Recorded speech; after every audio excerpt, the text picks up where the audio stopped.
بإذن الله سنجعل هذه الأرض نارا على دباباتهم وجرافاتهم.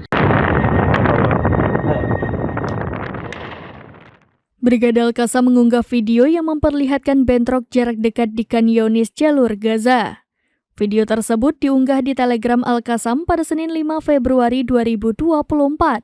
Dalam video itu terlihat setidaknya 7 tank Merkava meledak satu persatu. Al-Qassam menggunakan peluru Al-Yasin 105 dan alat peledak untuk merontokkan tank pasukan pertahanan Israel. Video tersebut disertai informasi yang mengungkap kekalahan Israel di awal Februari 2024.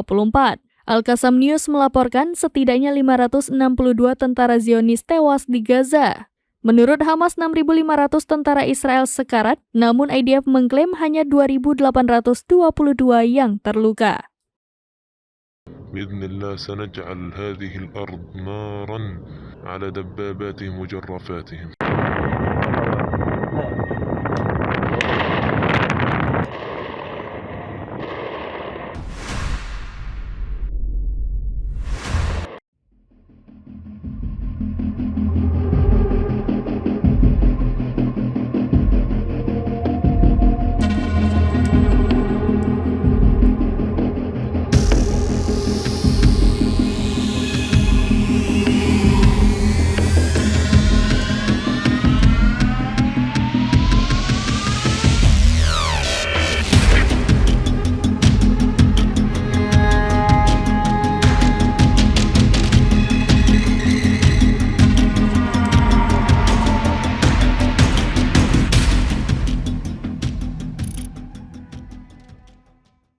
Download Tribun X sekarang, menghadirkan lokal menjadi Indonesia.